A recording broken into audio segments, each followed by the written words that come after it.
Good morning, good afternoon, and good evening, one and all, and welcome to Virtual Motorsport Online TCUK. This is round 3, races 7, 8, and 9, and tonight we find ourselves in Hampshire and at the fastest race circuit in the United Kingdom, Thruxton. Yet another fantastic converted airfield. This 2.3-mile circuit demands commitment and concentration from our drivers as they glide their way around 3 16-lap races this evening. Here we are at TCUK's very own Festival of Speed. My name's Matthew Churgwin. Joining me this evening is Mr. Philip Morby. Say hello, sir. Good evening, all. Looking forward to this one. There we go, getting into the groove of things now. It's straight into round 3. We had a kind of a 3-week gap between rounds 1 and 2, and now we're kind of getting into a little bit of a flow before the summer break. And yeah, it's close in qualifying, but it's set up very nicely. Absolutely right. After 6 races and 2 rounds, we find ourselves with a really tantalising championship picture starting to form. We've already been to Donington Park and the National Circuit. We've already been to the Indy Circuit at Brands Hatch. And here we are today at Thruxton. We've got some fantastic circuits coming up on the calendar. We have Oulton Park and its island configuration in just 2 weeks' time before our summer break, where we then visit Croft up in Yorkshire at the end of August. We then have our swing to Snetterton at the 300 circuit, and then up to Scotland at Knockhill with our final trilogy of races rounding out our calendar this year of Donington, Silverstone and Brands Hatch. This honestly is a fantastic calendar mirroring the British touring car calendar, and I must admit we're very lucky to have all the circuits in the sim these days, and it's going to provide us some excellent racing, I am sure. I've got to say, we are very lucky here, aren't we, with all the fantastic circuits right on our doorstep. We are very lucky. It's actually, I mean, should obviously point out it's our local circuit. It's a local circuit for a few drivers. I think it was, I find my list of people that have said that. It's Archie Jardine and Ben Willis. I thought there was another one. Yes, there was, but I can't find them now. So yeah, a few people based nearby, seeing if they can make use of that local knowledge. Obviously, we know in the real world, Josh Cook is the maestro around here, even though he didn't have too good a time last time out in the real world. But we'll see who can come up trumps tonight. Absolutely. A little bit of bias, but it is my local track and it's one of my favourites. But here, just as a bit of an update, we've had a few movers and shakers in the lineup this evening. Yeah, we've had a couple of drivers, Tom Hackett and George Davies, have now entered full-time. And then we've got a few substitutes in for tonight. So we've got McGregor is in for Dan Kell. Oliver Rogers is swapped in for Jack London. And then this name I'm going to pronounce wrong. Moritz Prop, number 29, is replacing Jack Nichols at King's Racing. We've had a few people leave, so we've got, I think, 28 cars on the grid tonight. So, yeah, we've got a few, we've still got the likes of the guys at the top of the leaderboard. It's going to be a shame for Dan Kell, who currently sits 3rd in the driver's standings on 64. It's a good chance for Herlock and O'Leary who are currently topping the leaderboard on 91 and 89 points. So just 2 points between them, and then a big gap down to Kel, who's not here tonight, and then it's Callum Cripps on 49. Indeed, Daniel Hurlock and Thomas O'Leary well and truly making themselves known in that championship picture. Only 6 races in the books so far, but they're already putting a little bit of daylight between themselves and the rest of the field. But still, a lot of races to go, and this Thruxton circuit, just due to the nature of how fast and flowing it is, the racing is going to be close, it's going to be furious, and with the added spice of a little bit of hybrid to help you attack and defend, it's going to, I think, allow the pack to stay close, and who knows what might be thrown up in terms of surprise winners and surprise battles out there this evening. It's definitely worth pointing out that we always talk about the hybrid. Obviously, at Brands Hatch Indy last time out, it was actually really hard to use that full 15 seconds a lap. Here, it's even if you're only doing 1 minute 12s, so many long curves and straights that you can easily max that all out before you've got into Sector 2. It's going to be easy to follow as well tonight. So basically, person starting on pole, well, no, actually for tonight, person leading the championship will only have to be able to use the boost for 1 lap. Guy in second can use it for 2, 3, 4, 5, 6, 7, and then everyone 8th and backwards can use it for 8 out of the 16 laps. For the first race, that's based on championship order. So for Hurlock, who's starting, I think he's starting in 6th, he only gets to use the boost for 1 lap.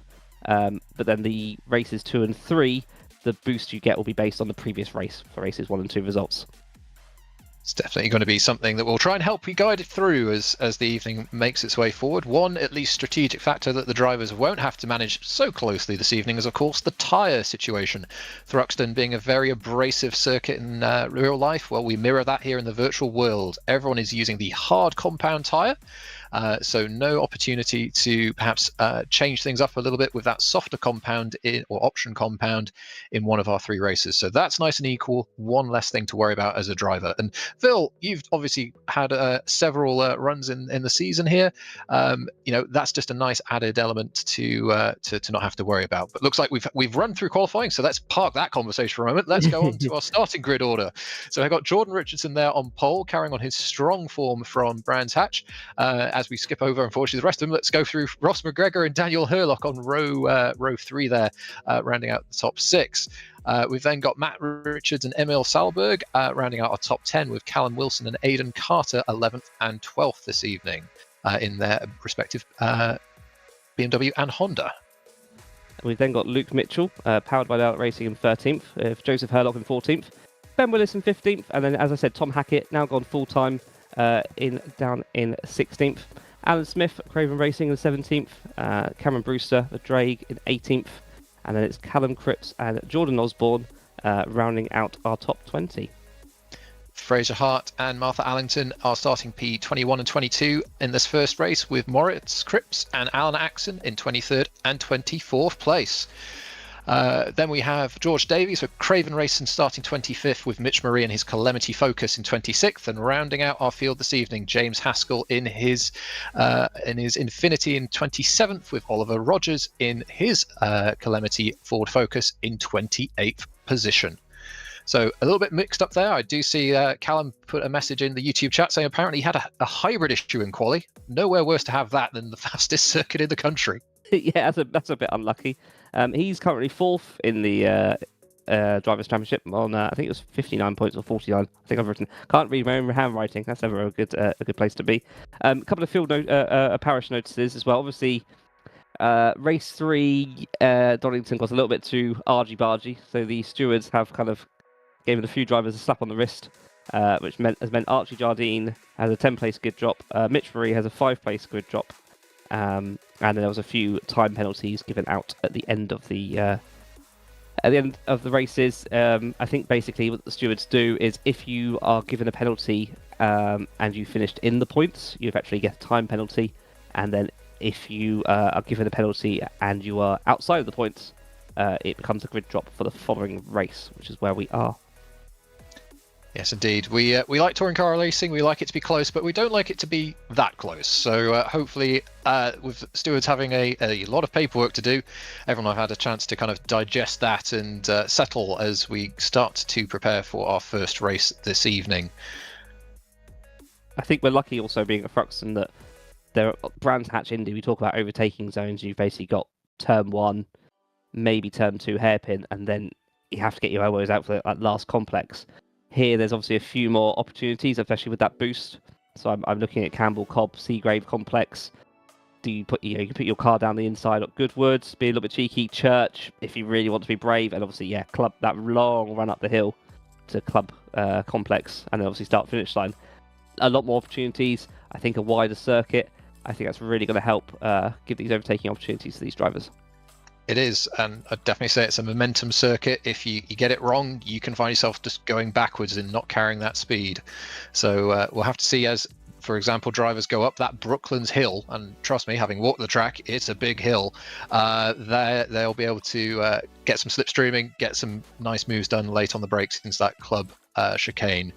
Say, I am a bit biased, this is my local track, but I really do adore this place. It's simple in its layout, but it makes you get the fundamentals right. It does, and obviously we walked it when raising money for the guy's name's just gone out of my head, Chuggy. Billy Monger. Billy Monger, thank you. Sorry, the name just went out of my head there. So and I've always said the two things you never get in a computer game, racing game, the how wide the circuits are. They're pretty wide, and also the innovation. There is, as far, it is an airport. Obviously, you can see our planes here. There is a lot of elevation going down into Church, then back up towards Club. And we've obviously sat at that grandstand on the left-hand side there very often, watching touring cars and seeing which side of those barriers they'll go if they want to not bother with the chicane. We've obviously got track limits here, which will be making sure that all our drivers stick on the grey stuff and not too much of the green stuff. So here's hoping, and as mentioned, the green stuff it's not as grippy as that tarmac, of course, and already I've seen a few drivers pushing the limits, particularly on the exit of, say, Goodwood or Seagrave, getting into that grass and quite simply losing control of the car. But that is the joy of this place. It's a commitment circuit. You've got to push it, and it will reward you if you get it right. It will, and it will punish you very hard if you get wrong. I mean, the number of times I've gone around that long right-hander of Goodwood, and you put 2 tyres on there and you're off to Narnia, basically. Seagrave is very similar out of the complex Campbell and Cobb corners. The difference being that you go off there, the wall gets close very quickly. We are lucky that out the back of the circuit there is a lot of runoff to make use of. But Seagrave is the one I always worry about, because that one you can have that little error, but you can make a very big mistake there. Church, very much committing. You're turning in to a blind apex, and then hoping that your car sticks to the ground, or even just that little bit of curb you get on the exit at Brooklands to give yourself a nice run out towards Club. As I think Absolutely. They are currently setting up the grid now as we speak, so I know very shortly we will be moving over. So lovely stuff. Yes, we'll have to see how our drivers look to make advantage, make some moves around this fantastic 2.3 mile circuit. I don't think we've had a bad race here yet in terms of it's always produced some good results.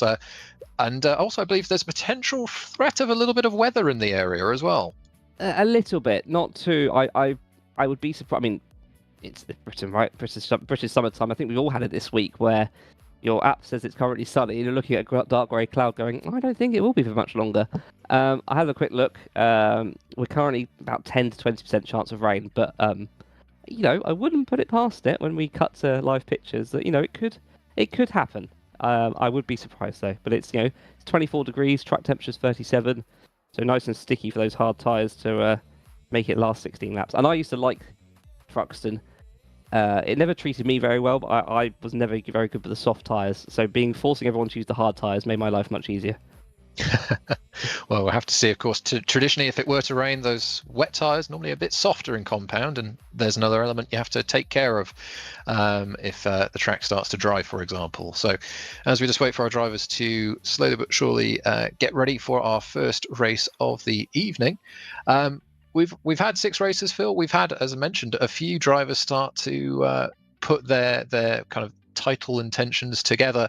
But while there is a bit of a gap forming between the top 2, everyone else incredibly close. We look towards, for example, the midfield for our drivers.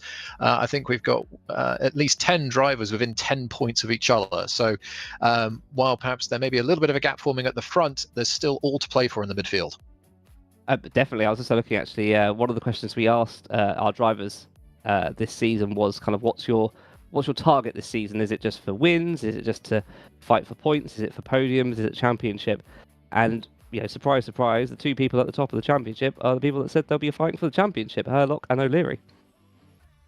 So certainly they knew what their intentions were right from the very off. But so this is, I think, one of the fantastic things with touring car racing, and as well, obviously, VMO, Virtual Motorsport Online. There's going to be competition and good racing to be had wherever you happen to find yourselves on the grid. So if you are interested in finding out more about the league, look us up on social media. We have a Discord and a variety of different series, this being one of many. So yes, come along, have a look, and who knows, you might find yourself on the grid this time next year. Speaking of which, cars are currently on the grid, so we will be going to the live pictures very shortly, and we can then probably shout out that full grid again very quickly as they go around. Obviously, yeah, very short circuit here. Lap times probably about, once they get into the groove and warm those tyres up, 1 minute 13. So like Brands Hatch Indy, it's going to be a relatively quicker race than what we see at the likes of Croft or even Silverstone National to an extent. So yeah, I'm excited for tonight. Hopefully, Jordan Richardson there on pole. He's not in top 4 at the moment in terms of championship, but get yourself a good evening this early on in the season, and you can definitely make some inroads on that lead that Herlock and O'Leary have got. Absolutely. So as our drivers leave the grid, let's run through that starting grid for this, our first race of this evening. Jordan Richardson, carrying on his strong form from Brands Hatch, starts in pole position. In second place, we have Tom Stevens in the BMW Brabham X Ferretti, rounding out our second row. Chris Butcher for Loadout Energy will be starting in third place, and in the Calamity Ford Focus, Ross McGregor substituting in, starting in fourth place. Fifth place, we will have championship contender Daniel Herlock in his RSR Vauxhall Astra. In sixth place, we have got the first of the King's Racing cars, driven by Scott Mitchell-Marm. We've got Thomas O'Leary down here in seventh for Richards & Co Racing. So not much between first and second in the championship, starting fifth and seventh. Matt Richards, eighth place for Drake. We've then got Emil Selberg, ninth place. And then Callum Wilson rounding out our top 10. So 11th place as they make their way around Goodwood is Aidan Carter for Richards & Co Racing.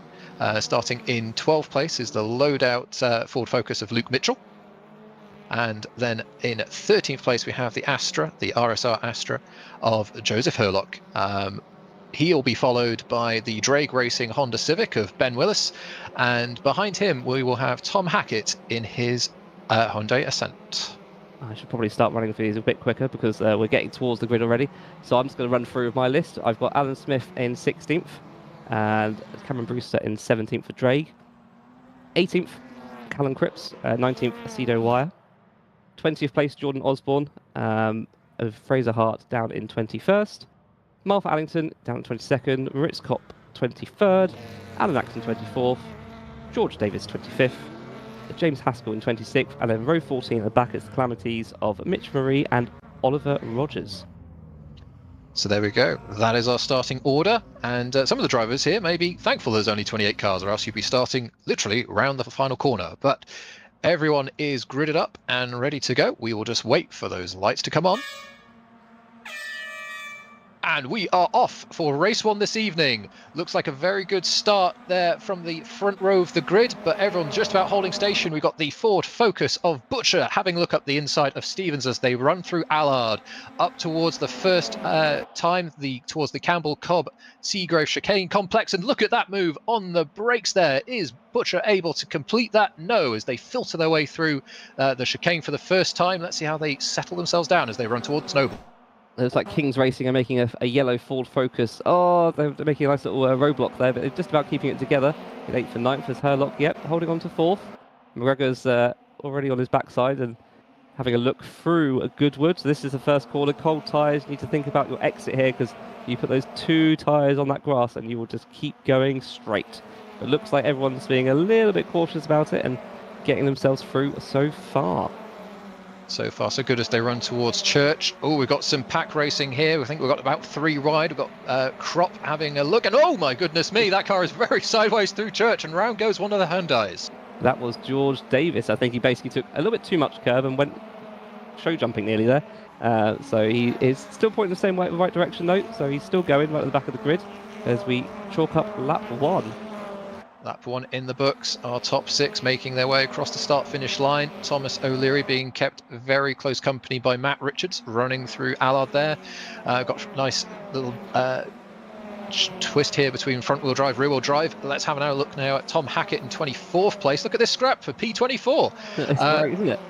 It is. It's fantastic. No matter where you look, there's some racing to be had. Looks like we've got a move being made on the brakes there from the Calamity Focus. Not quite completed. No, not quite. But so they keep battling themselves for too long. The rest of the pack will kind of run away a bit. There's already a 2-second gap between 21st and 22nd there. So need to be a little bit thinking about obviously the other places they can make up. That's going to be a bit of a dive. That's nearly a tap, but we're all okay so far. As the top 5 is showing us how it's done, they'll start thinking about when they can use their boost. Richardson's already using it. Obviously, he's got 8 laps, I believe. So he'll be make hay while the sun shines, as they say.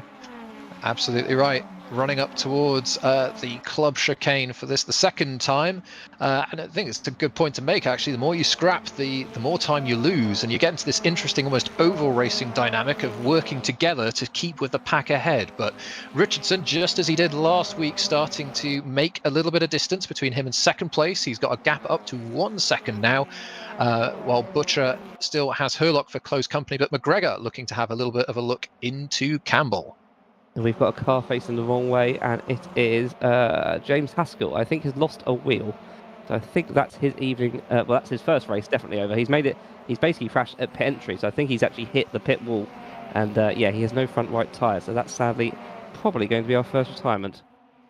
That's a pity. I must admit my first ever sim race was around Thruxton, and I got 3 punctures on 1 lap. So yeah, you need tyres to go around well here. So unfortunate there for James, but he's got 2 more races to potentially make something happen. So pity there for him. Yeah, I was actually sort of replay. Just lost it on the exit himself, had a little bit of slide and couldn't correct it before that pit entry wall, and that was the end of that, sadly. So interesting to see that while a few drivers have used their hybrid, I'd say the majority have not yet.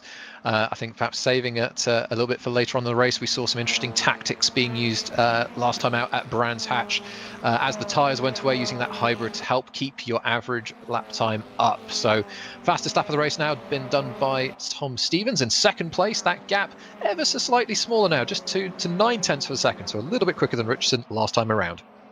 Yeah, I think actually what you're seeing here is Stevens has made enough of a gap to Butcher that he can safely run away as we get a replay of Haskell. So kind of biding his time, doing everything right. Just gets a little easy there, a little bit of slide, corrects it, and then just gets a slide there and just can't correct it in time. And yeah, that would have been a horrible hit, but luckily got out of the way of the other cars. And yeah, that's race 1 down, but there's 2 more races this evening to make up for it. Yes, indeed. A hard bit of luck there, but well measured to get out of the way of the other competitors there. So we'll see him back in the next 2. But here we are with our top 5 scrap as they run their way through Church. Herlock pursuing the back of Chris Butcher there.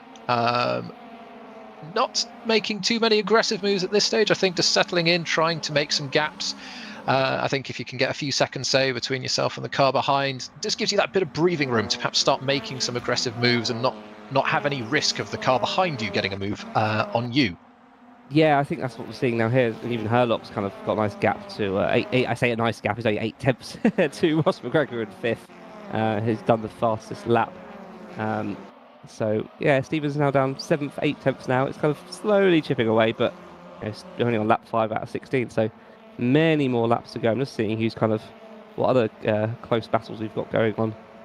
The Kings Racing are running close, but they're 9th and 10th in the same team, so I doubt they'll be fighting each other too much. As we look at 23rd and 22nd, that is Mitch Marie and the Unlimited Motorsport Esports of Alan Axon, as they try the old chop and change with Campbell, Cobb and Seagrave. Has he got it? He's going to be the outside now for Noble, and thinks better of it.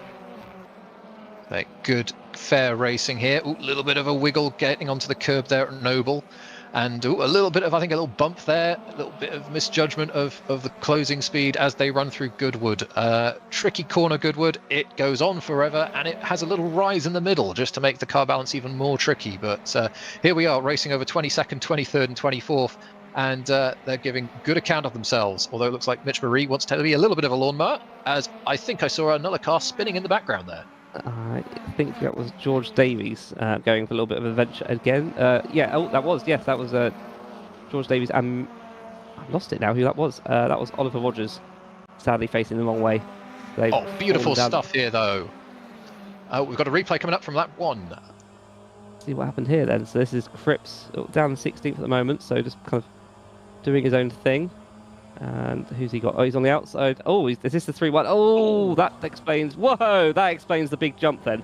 So it wasn't so much he took too much curb, he was hit into it. That was a bit unlucky there. The old lap 1 tried the outside line and didn't quite work, did it? Unfortunately not, but I just want to say credit where credit's due. We just saw a fantastic bit of racing out of the exit of Club there. I think that was Aidan Carter getting a fantastic opportunistic move up from 25th to 22nd place, I think that was. Here we have Tom Stevens. He's well and truly caught up to the back of Richardson here. That 1 second gap has evaporated into just 0.3 of a second. So the BMW for Brabham X Ferretti really putting him under pressure, and a mistake on the brakes down into Club. That's going to leave Richardson vulnerable. Here comes Stevens. He's got himself alongside. Can he get the move done into Allard? He's alongside. They rub, running onto the apex curb, but Stevens closes the door on the exit. We have a change of leader. That was a good move. Saw the mistake and took full advantage of it, and knew exactly where to put his car. Just place it on the inside, and he knew that Richardson can't turn into him until he's making the corner. Gave him enough room, and we'll see if already half a second. We'll see if he can now leg it up the road, as I'm sure Butcher already smells blood.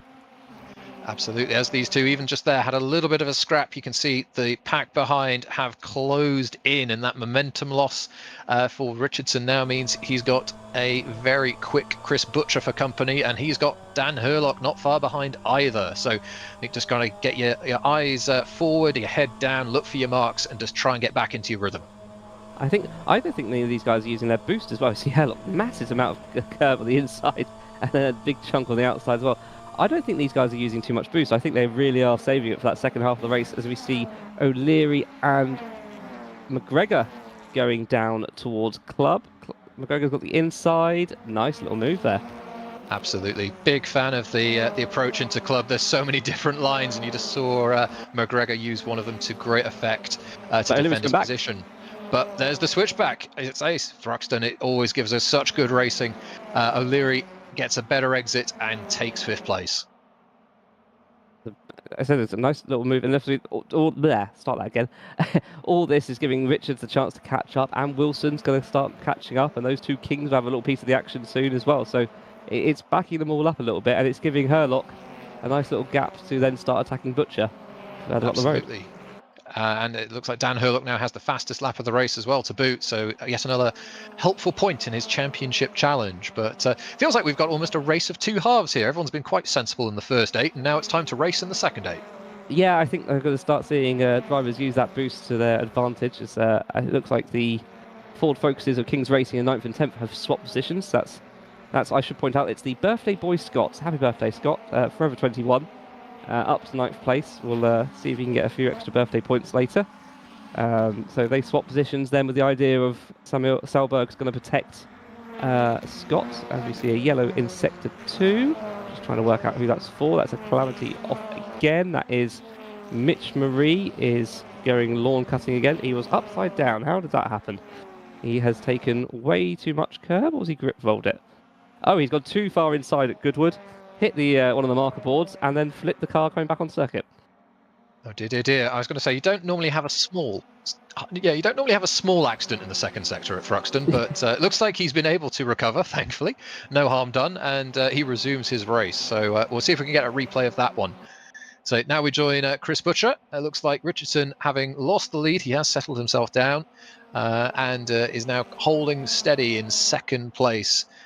Butcher, though, is not giving him too much room for rest. He's definitely keeping him honest, as I saw Stevens now starting to use his boost. So perhaps a little bit of just, as I say, masking and management as the race unfolds to perhaps add a little bit more average speed as the tyres go away. It will indeed. We get a replay of Mitch Marie. So what happens here? He's going through that Noble. So through Noble. So goes a little bit wide. Corrects it. Takes the board with him. And then just up and over we go. Luckily the car did recover from all of that. And he has able to carry on. As you see the underside of a Ford Focus. If you ever wonder what it looks like. There you go. I'm going to say, lovely view of the very flat floor, which... there we go. I think there was actually some real life talk about flat floors and touring cars recently. But anyway, moving on. Lap 10 of 16 in the books. We've watching here Callum Wilson as he pursues the back of Matt Richards in the Drake Ford Focus. Beg your pardon. Honda Civic. We've got two Hondas here dueling for position. Of course, front-wheel drive, traditionally with the way that they have a little bit of balanced performance, normally quite good around Thruxton. A bit faster in a straight line. But my goodness, Richards, well and truly getting the back of his Honda Civic out, trying to keep his momentum and speed up. Interesting, unconventional technique there. Yes, he obviously thought it was in a rear-wheel drive for a moment there. As we're looking at O'Leary on the back of Herlock, either of them, these are the two championship contenders then, really. Either of them dare using a little bit of boost. O'Leary putting himself on the outside in the braking. Is he going to try and swoop round or just place himself ready for Allard in the next lap? He's going to have a nice little run out here. No, he's not. It's also worth pointing out that, yeah, Stevens is using that boost and has now got a nice 2-second gap. So honours even between our early championship protagonists. I think it was a little bit of after you, sir. No, after you, sir. Waiting for each other to go through the club chicane there, and just look at the little bit of a gap which has opened up between Dan Herlock and Chris Butcher there, over a second. But O'Leary well and truly all over the back of this Vauxhall Astra. Looks like he definitely wants to try and get a few more points to dig into and eat into the small lead that Dan Herlock has at this early stage. I'm wondering if we're getting to the point where the front-wheel drives are starting, even if those hard tyres are starting to struggle compared to our rear-wheel drive Stevens, who's 2.5 seconds up the road, and O'Leary, who seems to have the pace to attack Herlock. It's just finding the right moment. So as we come through towards Church, there's very little chance here, but he just needs to set the car up, don't get too close to the back of him, and now get a nice exit here. Either of them using that boost yet? Obviously, Herlock's only got one lap and O'Leary's only got two, so I don't know if they've actually used it yet. So O'Leary, believe, has used one so far. So they've both got one each. So it's a case of when do you use it, and will Herlock know when he's used it, as we got a yellow in sector 1. Indeed, just listening to the rev limiter there on that BMW, they're definitely getting up into the upper echelons of the gear stacks, going well over 140 miles an hour into that braking zone at club. So yes, we'll have to see this kind of chess match on the track as a little bit of a look here around the outside at Campbell. This is going to be brave if he can make this work. He's still there, but not quite able to complete the move through Cobb. He's compromised Herlock ahead of him, though, and they've both slowed down and lost yet more time to Butcher.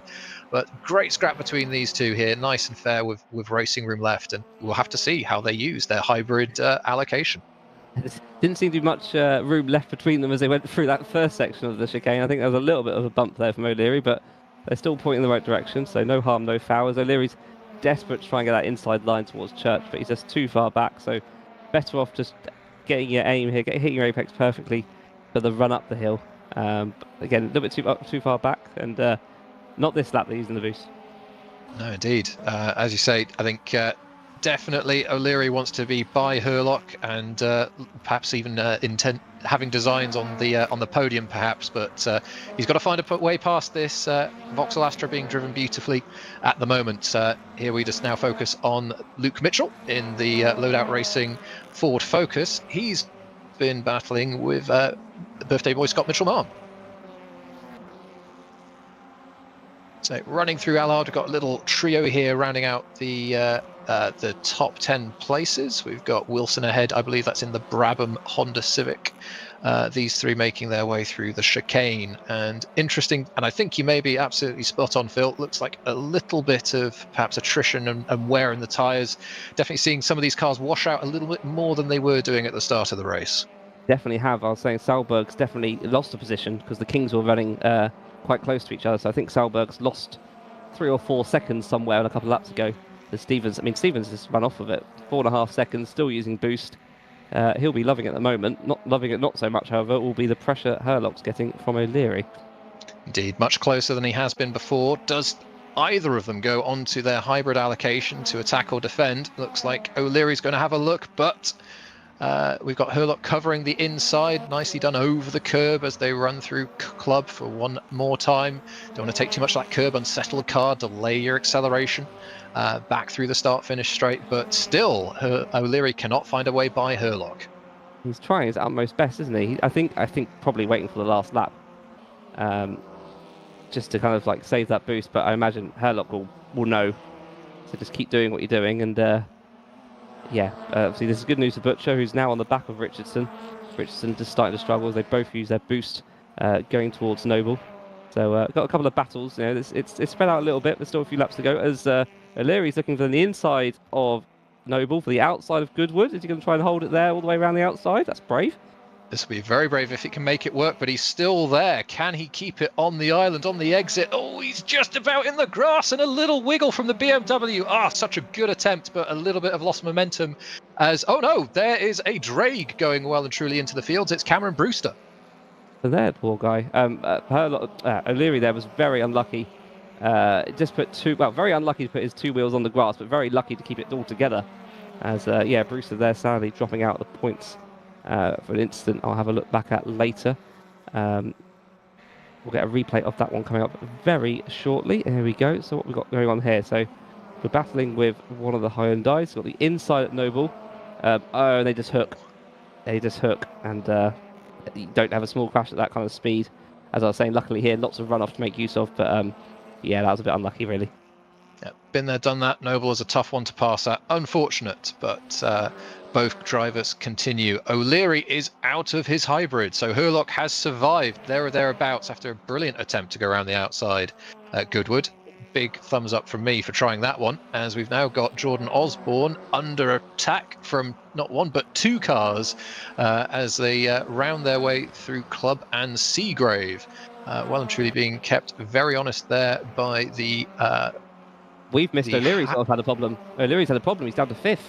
He's made a mistake somewhere.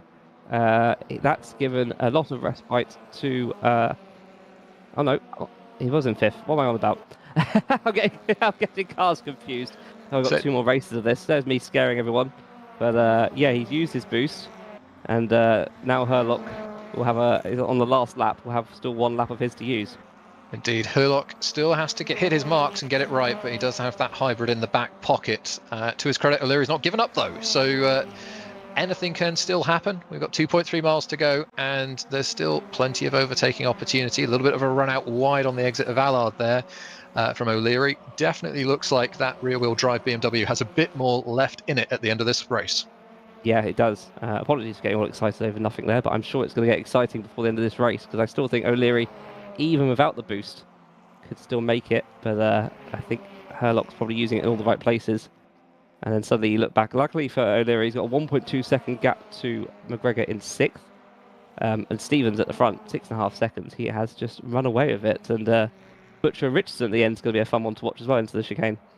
Absolutely. We've not seen him much, but sometimes when you do things right, it's like you do nothing at all. Tom Stevens made his way to the front cleanly. He's absolutely got himself into a rhythm, and he's absolutely sailed to a fantastic result here in the first race of this evening. Tom Stevens for Brabham X Ferretti wins race 1 by a very healthy margin. We'll wait for our other runners and riders to come across, and I think he set the fastest lap of the race there. Not a bad way to win, is it? And so Herlock there does finish ahead of O'Leary, and McGregor, Richardson. McGregor had spare boost to use, so he may have had a hybrid issue by the looks of it, or missed a lap, forgot how many laps he had left. 9th place for the birthday boy. Well done, Scott. So he'll be looking to make more way up during the event, as brother Herlock finishes 12th. Ben Willis 13th, and the Brabhams 14th and 15th. So a few points for them, but there's still runners and riders going on as Mitch Marie's looking down the inside at Church, but thinks better of it. Goes sideways in that focus. Has he got any boost to use? And see if he can get that 26th place off George Davies. These drivers not had the best of luck in race 1. They'll just be looking to get the race in, get some laps in the book, and then kind of go again race 2. Absolutely. Still racing hard even for 26th and 27th place. Nice little switch up being set up there. Can the Hyundai cover him off? I think he can. Nice try, Mitch, but not quite this time. Good, fair racing all the way down to 27th place. It's what we like to see. It is. That was a good first race, wasn't it? It's set up nicely for races 2 and 3. Again, we'll then have all the boosts swapped around. So can Tom Stevens do it again with only 1 lap of boost? It'll be difficult, but it is possible. Callum Cripps still having some boost issues in the race as well, so not having the best of evenings. So sadly not. Well, let's run through our finishing order here for race 1. Tom Stevens wins in dominant fashion from Jordan Richardson. Chris Butcher rounds out our podium. We're then followed by Dan Hurlock and Thomas O'Leary, our early championship contenders. And then in 6th place, we have Ross McGregor and Matt Richards rounding out the top 7. To conclude the top 10, we have Callum Wilson for Brabham Motorsport finishing in 8th, Scott Mitchell-Marm in 9th, and Luke Mitchell rounding out the top 10. So we get to 11th place. It's Emil Salberg, Kings Racing. Joseph Hurlock, the other RSR, in 12th. Ben Willis in 13th. Callum Cripps with those hybrid issues with his teammate Cedo Wire in 15th. Alan Smith 16th. Jordan Osborne 17th. And then Tom Hackett is his first race as full-time driver in 18th. Aidan Carter 19th. And then Moritz Kropp, first race substituting for Jack Nichols in 20th. We've then got Fraser Hart, the other Brabham Fassetti, 21st. Alan Axon, 22nd.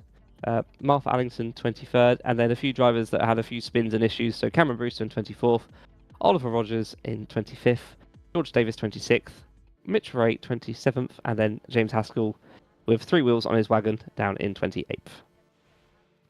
So that's our first 28 runners and riders in the first race. Just seeing in the YouTube chat from Martha. Lovely to see you in the chat there, Martha. Apparently had no boost in the first race. So mechanical gremlins, technical gremlins don't even escape the virtual world. Unfortunate to hear that. Hopefully that can be sorted out for the second race. Again, showing just what a strategic and tactical aid that hybrid system can be. It's critical. It really is critical for especially Thruxton. Probably, I'm just trying to think of other circuits we had in the calendar. It's probably the most important one to have that boost. There's other opportunities, obviously, in lots of different overtaking, slow speed, medium speed, but it's here. It's basically just chicane, very long circular bits, chicane, start-finish line. So, yeah, I think this is the one that you need it, and if you haven't got it, you're going to struggle. You are indeed, but so lovely to see though. Plenty of folks in, for example, the YouTube chat. Hello to Kitty Cat, Ryan, and Ewan. Lovely to have you here, and of course, Motorsport UK Esports coming in, checking us out. So hello, folks. Hope you're enjoying the broadcast and the racing so far. Thruxton, I think, fair to say, race 1 definitely delivered on some close and fun racing, and I've got to say it's interesting to see how that rear wheel front wheel drive dynamic played out. I will be totally honest, I did not expect that if you will dynamic of keeping perhaps those tires alive and those front wheel drives dying off in the second half of the race there. Did not expect that one tonight. Yeah, and it was a BMW that took advantage of it with the rear wheel drive. We saw off the line it had a better start, and then they all kind of settled in for a few laps as the rear wheel drives and got their rear tyres up to speed, and then the fronts obviously got going straight away and then struggled a bit at the end. We saw it a little bit as well at Brands Hatch, where it's such a short circuit, they just didn't have a chance to recover, whereas here, it's the high-speed corners of Goodwood and Church that really put pressure on those left-hand tyres. I remember we did touring cars one year in the real world, where they had to reduce the number of laps down to 16 to 12, because some of the cars were struggling. I remember one of them being the Subaru Levorgs, which I think pulled out in the end, actually, due to issues. So it does happen that you really do need to look after those hard tyres, even if they are hard tyres. Be still my Levorg beating heart. I do enjoy an estate racing car, is all I'm going to say. Hello to Craven Racing Island. Thank you for joining us tonight. Yeah, it's interesting. Thruxton, it is tough on the tyres. The equalizer, everyone has the same compound, but it's one of the interesting things I think in real world motorsport as well as virtual, how you set the car up, how you drive it. You can be rewarded even in a short sprint style race like this. If you can keep those tyres alive, you will be repaid in the long run. You will be, as we saw there. I'm just trying to think. As we have this gap between race 1 and race 2, would you be rewarded if, and run with me here, guys, if we ran the circuit the other way? Oh Lord. I've been doing my research. So obviously for Brands Hatch last time out, Grid 2 was the game that had it in reverse. I don't think we've ever had a game that you can run Thruxton in reverse. I don't think they ever have, looking through history. But it'll be a short rundown. I was looking at this earlier. A short rundown to Club.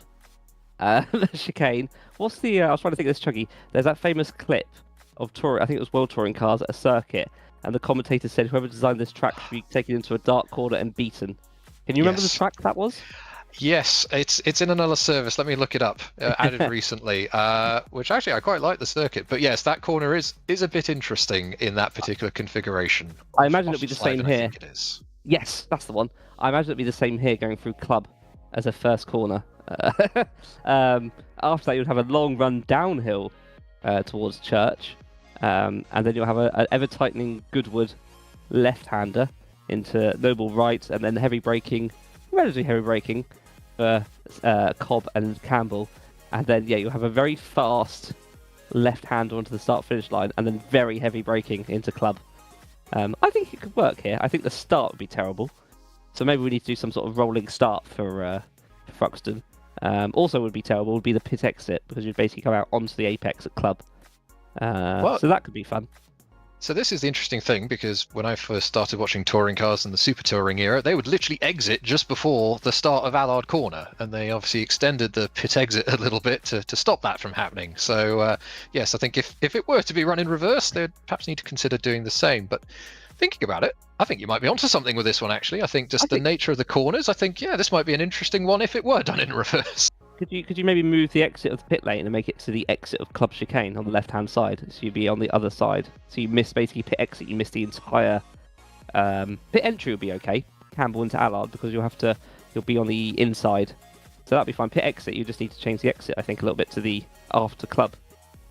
We'll have to try that, I think, at some point, me and you, Chuggy. Just boot it up on R-Factor 2, turn off black flags, and see how that one plays out. So the beauties of the virtual world. I imagine if you were to do this in real life, you'd get someone with a big black flag chasing after you, but no such issues here. We'll just turn those off. Yeah, exactly. Yeah, I think this one could be quite fun to do. Just ignore turn 1. Just don't bother with that. Mr. Cameraman here just shouting down our ears. Can't wait for Croft, the hairpin right. And again, pit exit straight onto the apex of the hairpin. That one could be interesting. It's the right word to use. Interesting is definitely perhaps the right word to use there. I mean, at Croft, who knows? Maybe we use a bit of the rallycross track which used to be there. Why not? My question I was going to ask you actually, while we've got this, we sort of got another 4 minutes, I think.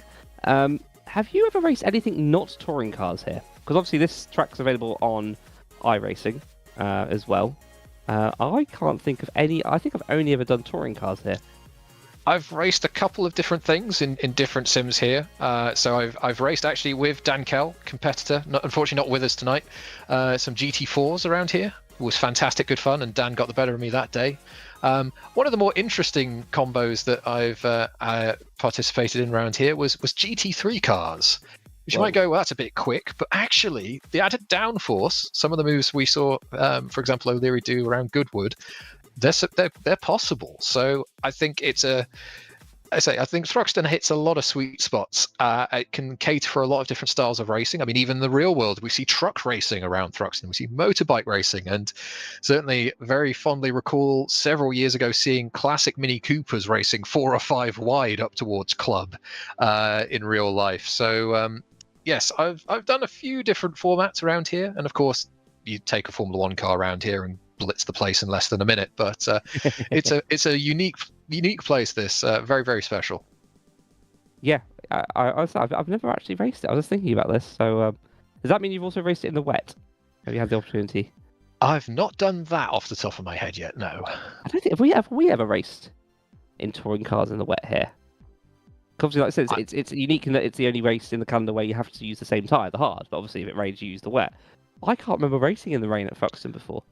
I'm struggling. Yeah, I don't think. I mean, Phil and I, we've been racing a long time together now. In fact, our very first race was at Thruxton. And I'm sure that story will come up in a short while. We'll save that for race 3. We'll save that one. Race 3. We'll save it for the chaos. for the race 3 build up, shall we? But yes, I don't think I've ever raced around here in the wet. I think that would be an interesting challenge. Yeah, looks like we're not getting any tonight. The chance of rain is now, I think, slowly subsiding. So it could still happen, 20% and going down, but 20% is more than 0. You never know. You never know. Annoyingly, tomorrow it's gonna. I think it's what day is it? I think Saturday morning. It's gonna chuck it down at Thruxton. If everyone needs a weather report in Hampshire. Well, there you go. I mean, there is an airfield here, so they will have obviously the equipment. They'll know what's going on weather-wise. So yes, we'll see. But no, thankfully for our drivers tonight, perhaps one again factor they won't have to factor in so much, having to perhaps have that wet setup at the ready, just to kind of add yet more chaos into the mix. Talking of chaos, a few people have chipped in. Our cameraman Tom has done LMP3 round here, which apparently is terrifying. And then Tom Parker on YouTube has raced F4s here at WSR. F4, obviously F4 does race here, British F4. So I imagine that could work actually quite well. But it'll be a long time. I suppose they could probably take church near flat out. I imagine that's quite boring, just a long run and then just a on the wheel as you turn in and then just keep going. Indeed, it's certainly in the Formula car. I mean, again, Formula 1 is completely different world to Formula 4, but yes, it's definitely a lot of flat out stuff. But again, you have to be very precise. You hit one of these curbs wrongly and you're off into Narnia, as you said earlier, Phil. So yeah, perhaps not. That's my line. Perhaps not as quite technically as demanding as perhaps a slightly heavier car, but a great place to learn the fundamentals. And again, beauty of going and watching some of the racing in real life. Of course, you see some of the rising stars. I remember seeing Colton Herter, of all people, in a British Formula 4 car around here a long time ago. And look at him now, obviously doing incredibly well in IndyCar. So all sorts you see come to the UK to learn their craft and race all sorts of wonderful cars at circuits like this. And we haven't even talked about the old minis, as you see them going up the hill at Brooklands towards Club. We talk about these cars going all too wide into Club, and then the minis are just like 4 wide. So the minis are insane to watch here. They are. If you get the opportunity to come to Thruxton, go watch the minis. They are fantastic. Absolutely agree. So simple formula, but it works. And again, beauty of those cars being as small as they are, you can get 5 of them across and still have space to spare. So good stuff. And like I say, we're very, I think, lucky to have such a lovely range of race circuits in the UK. And I mean, again, Silverstone, Thruxton, Snetterton, all based around airfields, all kind of formed in around similar time, link those taxi roads up for the aircraft and go racing cars around them. But it's interesting, for example, how Thruxton has fundamentally not changed too much since the 1950s. Other circuits have. And again, I think that's just another unique and nice bit of character to this place, that it hasn't, for example, had whole new sections incorporated into it. I've driven a little bit of the infield at Thruxton. I've just remembered. I had a motorbike lesson back when I was 20. Oh, blimey, that's 15 years ago. With a view of getting my motorbike, the 125 license. Didn't happen in the end. I actually got my driving license instead. But yeah, there you go. I've technically driven around Thruxton. It was just the bit of grey by those airplanes. There you go. That's the closest you're going to get for this one. So I have to keep an eye out for you in some of the panning shots then in the next race, shall we, if you decide to go for that bike license again. That'd be a laugh, wouldn't it? I'd like to do that. This is one of the circuits. I mean, there's a few around the UK, but this one circuit obviously offers track experiences. So now they've got an F-Type, they've got a Porsche, they've got Lambos, Ferraris. So one day, when I win the lottery on Friday. There we go. We can always dream. But dreams for our drivers are over. They're recruited up and ready to go for race 2. So without too much further ado, we will start to run down our reconnaissance lap here, and we'll call out the starting order here for race 2. As they get themselves underway, we will have, starting in pole position, Tom Stevens for Brabham x Ferretti. In second place, we will have, I believe, Yeah, go for it. In second place, Faith Shield Racing, we have Jordan Richardson. Third place there, Chris Butcher. It's worth pointing out that as I go through each position, they get an extra lap of boost for this race. So Daniel Hurlock in 4th will get 4 laps of boost. O'Leary in 5th. Ross McGregor in 6th. Matt Richards in 7th. And then Callum Wilson in 8th. And everyone backwards will get 8 laps of fuel. 8 laps of fuel, that'd be the problem in a 16-lap race. 8 laps of boost on a 16-lap race. 9th place, Birthday Boy. I'm going to keep telling him that. Scott Mitchell-Marm. Luke Mitchell in 10th place, and then Emil Salberg in 11th. So Luke is stuck in a king's sandwich. Joseph Herlock in 12th place for RSR. Ben Willis in 13th. We then have 2 Brabhams, Callum Cripps, which he thinks has fixed his hybrid issue, and Cedo Wire in 15th. Alan Smith in 16th place, and then the Unlimited Motorsport Esports, that is a mouthful. Jordan Osborne in 17th. Tom Hackett in 18th place, with Aidan Carter in 19th. Moritz Korp in 20th. Fraser Hart in 21st. And then, as we near the back, Alan Axon, Martha Allington, who also, I think, had some boost issues earlier on. So hopefully they are fixed. And then it's Cameron Brewster in 24th. Oliver Rogers in 25th. George Davies in 26th, and then Mitchery in 27th. We had 1 dropout. I do believe that James Haskell is dropped out of this one. Shame to lose James there, but as our grid are coming round, some incredibly vigorous tyre warming strategies from those on the front row, perhaps knowing that they'll be sat here momentarily as the rest of the grid make their way around the final corner to get themselves into their grid positions. Looks Look like at the pointing of that Focus and Astra. Indeed, definitely making their intentions known on the start of this one. So as everyone is now gridded up, we'll just wait for our lights to come on. Engine notes rise and away we go for race 2. Looks like a pretty good even start. Look at that blue Code Labs BMW go siving up the inside there of Hurlock. O'Leary gets that overtake that he was looking for in the first race, done nice and early. So down they run into the Campbell-Cobb chicane for the first time. Stevens holds on to the lead as it all gets a bit concertinaed up, running over the curbs, trying to give each other space as we have a yellow flag and I think a car off in the background there in Campbell. But our top few are through and we've got a car off at Seagrave. Yeah, that's Luke Mitchell going very sideways and Luke is returning just about safely. Yep. Oh, in front of someone, but they've managed to hold it, thankfully. As at the front, we've still got Tom Stevens just making that gap already, and Hurlock already on the back of Butcher, and that's going to be a fun run down to Club in a second, because there's also 4th place Jordan Richardson wants a piece of the party. Yes, indeed. Hurlock making his way forward. O'Leary, having gotten that move done, then unfortunately had it undone. But we can see Hurlock starting to size up the inside of the braking zone up into the club chicane. No opportunity there as they sort of throw the cars. They throw them right, they throw them left, all the way through the exit of club to complete the first lap. Stevens leads from Butcher from Hurlock.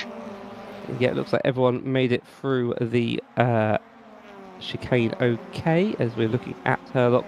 And they're going 2 by 2 here. It's Callum Cripps and Matt Richards. And just ahead of them is Ross McGregor, who's got very caught sideways there. Richards locked up and sideways. Is he going to be able to hold on, or is Cripps? He's got the inside now for into Seagrave. And yeah, it looks like Cripps backed off there. And he's now got Callum Wilson, his teammate, behind him. And then a whole host of other cars lining up. Absolutely. Interesting there to see Attacker very much become hunted there.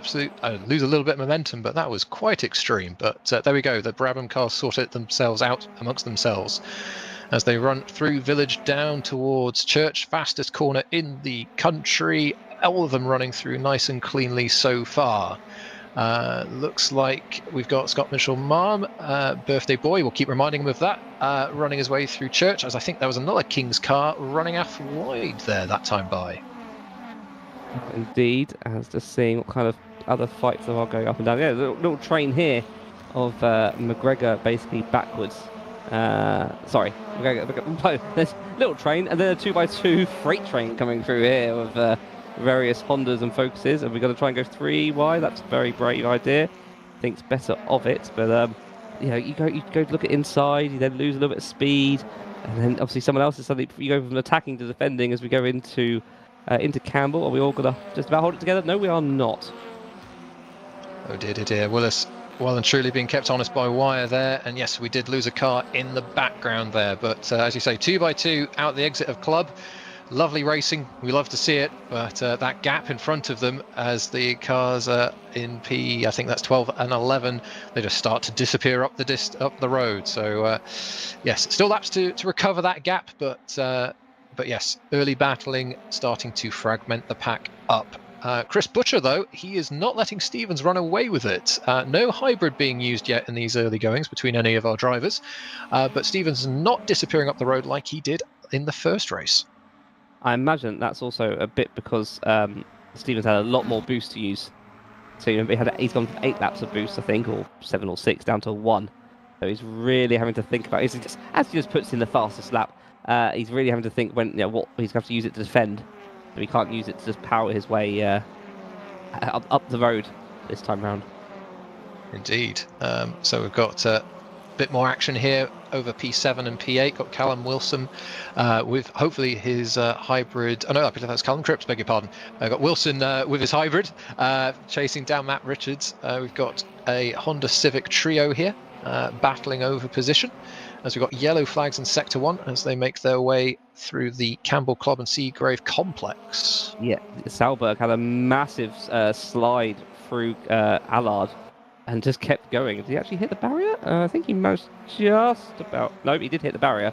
Lost loads of positions. That'll be worth a replay to see later. And he's still going very sideways now as he goes through Goodwood. So it's going from bad to worse at Salberg. So got a little bit of a scrap here. Got Alan Smith being put under a huge amount of pressure by the BMW, getting it all sorts of sideways through Church. That's brave. That's Aidan Carter there. Smith on the hybrid, trying to defend, make a bit of a gap as they run up the Brooklands Hill up towards Club Corner for this, the 5th time of asking. Looks like the hybrid used good use there. Yeah, we're just getting a replay of Salberg. So he goes through turn 1. Allard just goes a little bit wide, descends him, trying to correct it. And he's going to get a tank slapper here, spins the car around, smacks into that barrier, spins it back around again. I've lost count how many times he's spun, but did get it going again in the end. Worth pointing out while all that's been happening is that O'Leary is up to 4th place, got past Jordan Richardson on the run down to club last lap, as someone else is falling down the order again, but I think they managed to recover there. So Alan Smith still being well and truly kept honest there by the BMW of Carter, but it looks like Carter's got a good run out of the exit of Seagrove, going all the way around the outside of Noble. Brave stuff, but it gives you the inside for Goodwood. And that's going to be hard work to hold on to. That Hyundai going all sorts of sideways over the rise, and it looks like Carter's been able to complete that one, as we've now got Martha Allington looking at a move here down towards Church, and oh my goodness, that's very squirrely, locking up that rear axle there, perhaps on the downshift. Oh no, Richardson! And there, where's he going? He's going for a little adventure. I'll have to get a replay of that one shortly. He's going way down the order, as you'd expect, sadly. So fast, I can't even click on it. Let's have a quick look at the replay for myself. I think it'll be coming up shortly, and I think he's just going to go wide at Church. Let's have a little look at the replay now. So commitment corner, commitment circuit, as he runs through the corner, all looks pretty sensible. He's up on the grass and it's bumpy out there, and it looks like it's a tank slapper which he doesn't quite hang on to. Thankfully did not catch anyone else out, but this is an airfield, and off into the airfield he goes. Long way to come back to the circuit there. I believe he has now recovered. He has recovered, but he's all the way down in 24th, so that's kind of ruined his chances for a race 3 reverse pole, as we're watching Herlock all over the back of Butcher. Really wants to maximise that gap. He gained another couple of points over O'Leary in the first race, and would like to stay ahead of him for this race as well, I'm sure. And could just do with putting himself a car between the two of them. He has got an extra lap of boost. As you see, all top 4 drivers have yet to use any boost. McGregor's only used 1 out of his 6, so he could be one to watch before the end of this, but he's got a bit of a gap to catch up to O'Leary. But if Butcher starts holding all of them up, you never know. Certainly looks like Butcher's perhaps just keeping a little bit of an eye on that rear view mirror. The gap between himself and Stevens starting to open up ever so slightly now, but Herlock there running through Village was definitely pushing the back of that Ford Focus. So Herlock definitely wanting to get by and try and chase down Stevens and try and get another race win. I think we've just had Alan Axon. I think they've just had an issue at Club. I'm just having a little replay now.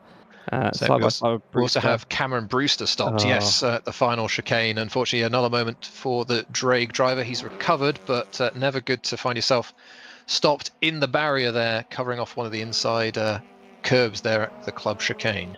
Yeah, it turns out he was having a battle with Alan Axon, and looks like Axon's had to clamber over the curb to avoid, and then kind of obviously has nowhere to go and go straight into the side of him. So I've no doubt that'll be one for the stewards later, as Herlock's he's not going, is he? He's not giving any chance to rest, and this is a good run.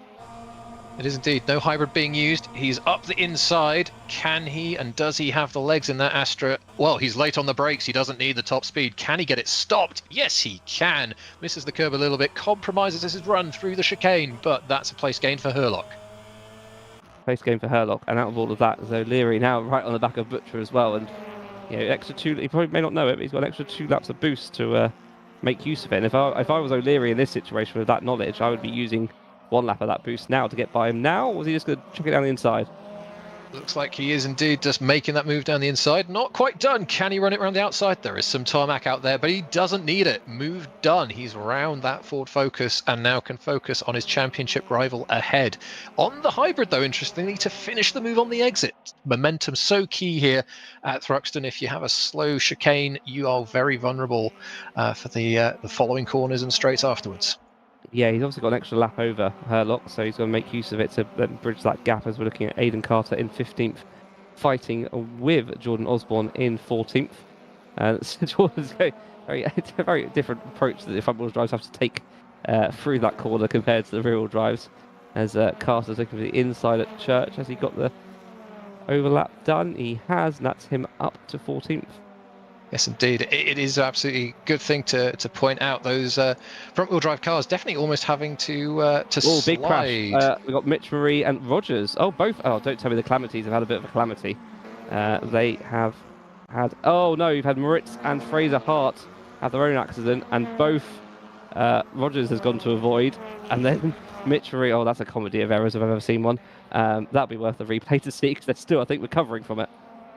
Oh, dear. So some drama in this, our second race, is, my goodness me, drama. O'Leary has been able to get past Herlock in the last few moments as they ran through the first chicane on lap 9 of 16. I have to see how this one settles out, but O'Leary will no doubt be pleased with himself there, as that's some nice points being gained in the championship. And he's also set the fastest lap of the race and is using some of his hybrid this lap. So looks like he is not hanging around. He wants to chase down Stevens, who at this moment has a nice, comfortable 2.5 second gap. Will that stay 2.5 seconds for much longer? Let's find out. Yeah, it's interesting, because obviously this means that O'Leary is effectively using his boost in an attacking sense rather than a defensive step, as we have a replay of, I think this is Fraser Hart going sideways, and then just kind of one after the other. So he goes a little bit wide, touches the grass, nowhere for that Ford to go. That Ford spinning, and then and then it gets worse, because further on, what we don't see down the road is, if we followed that Calamity, he's then spinning back onto the track, and I'm sure he's got no control over it. And then it's sadly his teammate that hits him, and that was I think 3 cars all out in that one incident. Yeah, unlucky for Fraser. I think did the right thing getting on those brakes, try and lock that car down, but yeah, unfortunately not much space and room to go. And as you say, you spin me right round, baby, and yeah, it was obviously locked down, just spinning in the middle of the track, and yeah, that was sadly the end of those 2 calamities. Yeah. So very rightly pointed out by our cameraman extraordinaire, Tom. Second time Mitch Marie has been upside down in his Ford Focus this evening. Please don't go for the hat trick. Say calamity for the calamities. Beautiful line, Phil. Might have to borrow that one. But let's focus on Thomas O'Leary. He's gotten by Herlock. He's got himself actually a pretty nice gap between himself and Herlock, and that 2.5 second gap is reduced by a second in 1 lap alone. We are going to have a fight for the lead before too long. I think you're right there. I think like I said, it's 3 laps of boost plays 1.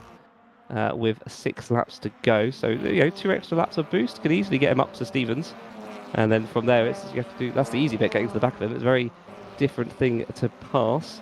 Just seeing what other battles we've got up and down. As Joseph Herlock is currently in 10th, but he's got Callum Wilson just kind of keep an eye on him, half a second ahead. And he's got a nice 5 second gap behind him now.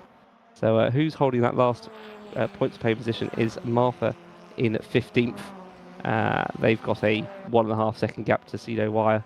in 16th. So, there's a point. There's still points available for a lot of these drivers. So it looks like Salberg and one of the Unlimited Motorsport Esports Cupras having a bit of a scrap here over 18th and 19th place. Defensive line being taken by the Cupra there, blocking any view of the apex, but that Ford Focus taking the more natural line and getting a great run out of the exit there, but onto the grass. That curb on the exit so unforgiving, unsettling the car and dragging you wide. And the momentum for Salberg there unfortunately lost.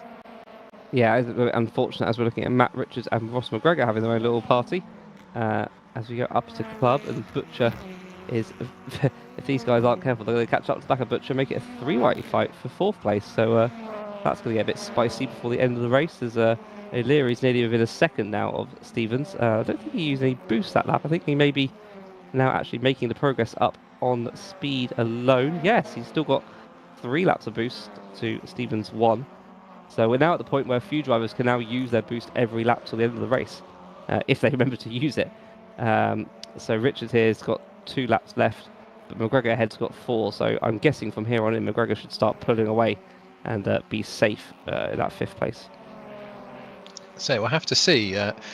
McGregor's definitely got some extra laps in the back pocket. Let's just have a look here. Joseph Hurlock all over the back now of Wilson for 9th and 10th place, running through Goodwood. Definitely looks like that Astra has a bit of pace in it this evening, and looks like Hurlock is trying to work out a clean pass on Wilson just ahead. They run through Church, through the dip, running onto the exit curb, and you can see the momentum, the run that Hurlock has got. He's on his hybrid, but that Honda he's nicely... He's in it, yeah. He is. You're absolutely right. Into that rev limiter, he does not have the gearing to try and just drive by him. So he's going to have to try something a bit different to try and get past this Honda Civic ahead. That's something I haven't really discussed, has it? Obviously, Thruxton being one of the longest circuits means you need to have one of the longest gear ratios. And obviously, if you're only using boost for, let's say, 1 lap, you don't really want that gear ratio to be really long and scupper the acceleration for that 1 lap of top speed. Whereas in that scenario, it looks like he really did need that. It was a good sacrifice. A little bit on the gear ratios to give himself that top speed to actually put himself there, because he was redlining that thing for quite a long time. As we're looking at this gap at the front, and it's gone down, to just half a second, and 4 laps to go, and O'Leary could do something here. I think you're absolutely right there. O'Leary has well and truly gotten into the zone, hustling that BMW a little bit sideways, running through Church there, and he has absolutely eaten that advantage that Stevens had built for himself so far this race. We'll have to see. Will Stevens look at this and go, yeah, you know what, the car behind's got a bit of pace, let's consolidate 2nd place, or is he going to fight for it? We'll find out, but O'Leary definitely is a man on the move. I would say as Stevens been saving his tyres for the last few laps, but considering that I wouldn't like to let the gap go down to 3/10 with 3 laps to go, I think he's just struggling now at this point, and O'Leary's got the setup, so we'll have a look as we go into Campbell. No, nothing to do there, so we'll just kind of follow it around for a little bit. Like I said, he should be using boost on this lap, so let's see if he does it out of this corner, or is he going to save it for later? So, my goodness, so much confidence O'Leary has in his BMW, carrying so much speed into the apex at the start of the complex there. Definitely looks like driver and car in perfect harmony, and looks like Stevens a little bit wide there, just a little bit off the apex. And look at the momentum and the run that O'Leary has. Is he going to try and go around the outside here into Church? He doesn't need to. He's completed the move. No hybrid. What a move. Hybrid there. There was definitely hybrid there. And I think now O'Leary's going to use his 1 lap back to see if he can get it back from him. Oh no, sorry, O'Leary's still using his boost. They've swapped positions, Philip. So O'Leary, like I said, can use it on these final 2 laps as we come round to start lap 15. So O'Leary's got 2 laps. Stevens got 1. Does Stevens have anything to reply with, really? I'm not quite sure. So, as you say, he may have been saving his tyres, saving some of his tinder there for making a fire a bit later on. But here's Matt Richards. He's been working against Ross McGregor there, and looks like, has he got the move done? Yes, just about on the exit of Allards. That's been a move a few laps in the making. Richards up to 5th place, defensive into the complex. Another yellow down in sector 3. I haven't seen what's going on there at the moment, but we may get something later, but already gone, so I'm guessing someone cutting the chicane as we are on our penultimate lap. And O'Leary, 5th to 1st is not a bad little run, as Richards has only got 1 lap of boost left, but McGregor's got 2, so McGregor can use it this lap and next. So that definitely isn't over, as we're looking at Scott looking on the back of Callum Cripps. As I said, McGregor's starting to use his boost already, so McGregor and Richards is definitely not finished with yet. Indeed, just a few laps to go. Still all to play for, though, in this second race of the evening, as they bump and bounce and scrape, as it looks like Richards not the cleanest run through Church that time around. McGregor having a look. He's got the outside line. This is always tough to try and pass around here. Looks like he's going to perhaps give up this one and look to get a great exit onto the start-finish straight. A little bit of server desync there, but thankfully everyone's still running nice and cleanly as they run over the start-finish line. Here we've got another scrap between another Kings and Honda Civic. That's one of the Brabhams. Yep, that looks like it was probably going to be 8th and 9th. It's Wilson as we're on the final lap. So Cripps has no longer got any boost. So he will now be a little bit susceptible to Mitch Scott. But obviously Scott's having to fight these 2 cars behind him. So he may be okay, as the gap at the front now, 2 seconds. I think that one, we can pretty much call it there, can't we, really? There's definitely still some more fights, but we've had at least a fun battle. Good race from O'Leary. He's done really well to bring the fight to Tom Stevens. Hopefully I'm not talking too early as he comes through Church. And he's a deserved winner of race 2. We'll call it when he's got there, but it certainly has been an expertly crafted race to this point. Some lovely overtakes. 5th up to 1st place. He exits club for the final time in race 2, and it is job done. O'Leary wins race 2 with fastest lap of the race. Stevens has followed him home in 2nd place, and we'll just wait for Herlock to finish in 3rd place. There we go. Scrap all the way down to the final points positions here in the top 10, right up until the very last.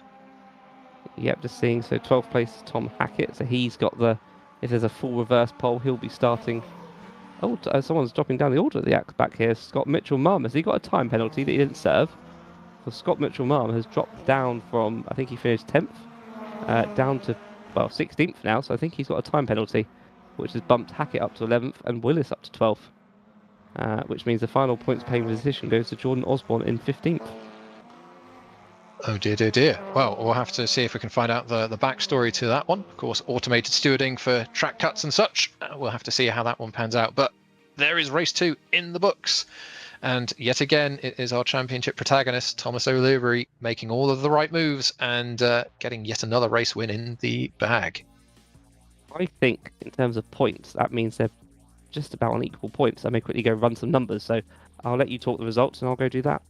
Perfect stuff. So Thomas O'Leary wins race 2 from Tom Stevens, with Daniel Hoylock completing our 2nd podium of the evening. Chris Butcher and Matt Richards round out our top 5. Ross McGregor, Callum Cripps, Callum Wilson, Joseph Hoylock and Scott Mitchell-Marm round out the top 10. Aidan Carter came home in P10 after a good race and some good overtakes. Tom Hackett is in 11th, with Ben Willis for Drake in 12th. Cedo Wire for Brabham finished in 13th place, with Martha Allington, hopefully with some boost this time round, finishing in 14th place. Then we have the duo of the Unlimited Motorsport Esports Cupras. We got Jordan Osborne and Alan Axon finishing 15th and 16th, with Alan Smith, Emil Salberg and Jordan Richardson finishing in 17th, 18th and 19th. We then have Cameron Brewster in 21st, with Moritz Kropp in 22nd. And then we have those who unfortunately didn't finish the race, where we have Oliver Rogers, Mitch Marie, Fraser Hart, George Davies and Luke Mitchell, unfortunately all not finishing the second race this evening. So if my calculations are correct, and I'll be very honest, they're probably not. I think Herlock finished 4th in race 1 and 3rd in race 2 gives him 28 points. O'Leary finished 5th in race 1. He's obviously got the win here. He also got the fastest lap and obviously a point for running in 1st, which gives him 33 points. So I think, assuming there were no other fastest laps to play for, that O'Leary leads the championship by just 3 points. So it has swapped so far, but could easily swap again just in race 3. Absolutely. It's give and take as the races go on. And of course, this third race, if you're not familiar, is going to be our reverse grid race from 12 to 8th place, I think it is. Please correct me if I'm wrong. We will draw 6th place. Thank you, cameraman extraordinaire. I should know the rules by now. But we will draw P6 to P12, and whichever number is drawn, driver finishing in that position in our second race will be on pole position. I'm just hearing in my ear, number 7 has been drawn. So we'll have P7, and Callum Cripps will be starting on pole position for this race. Sounds like he's still been struggling with some hybrid, but at least a pole position that'll hopefully cheer him up and something to look forward to for him in that third race. Yep, I was just talking to myself with my muted microphone. Apologies for that. Yeah, it's been relatively. There's a little bit of argy-bargy there at the back of that race 2. I really hope we don't have a repeat of race 3 in this one. I don't think I can deal with it again. My throat's already going.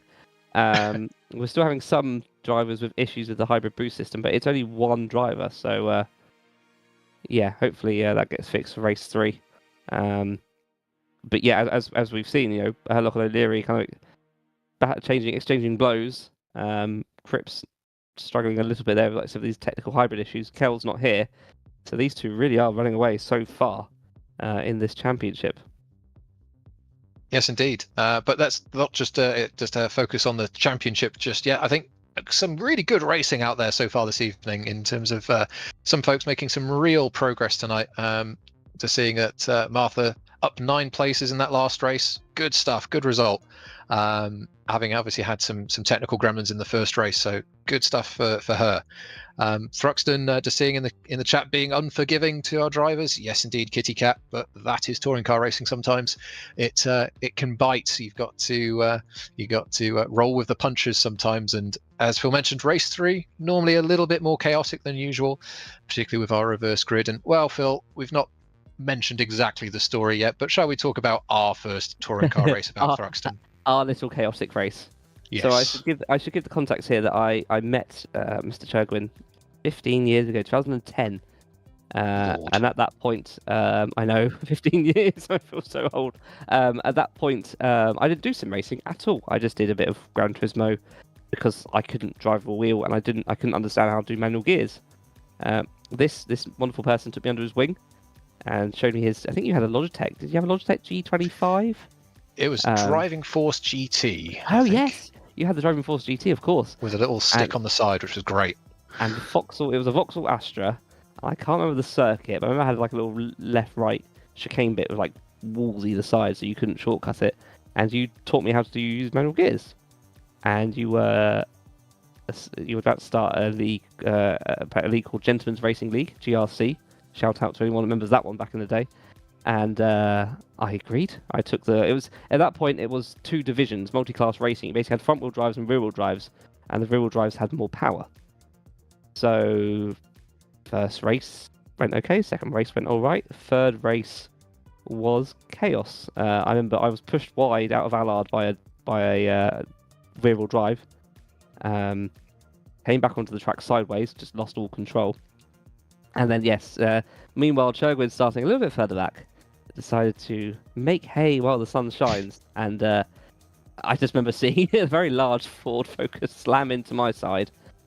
Took the engine out of my car, took both your front wheels had punctures, and then you got hit a second time. Or was it one front and then both rears?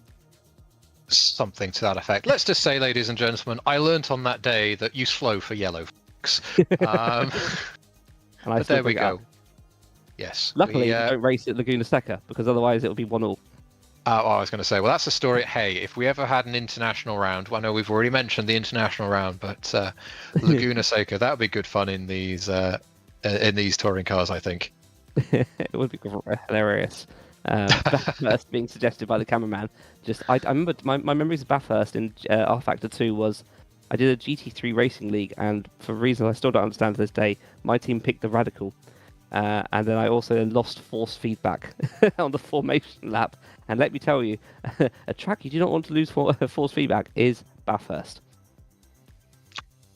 Yes, a circuit where you definitely need to feel what's going on, particularly going over Skyline and down the hill. That's going to be tricky. And I recall that Radical. That was a bit of a quirky car.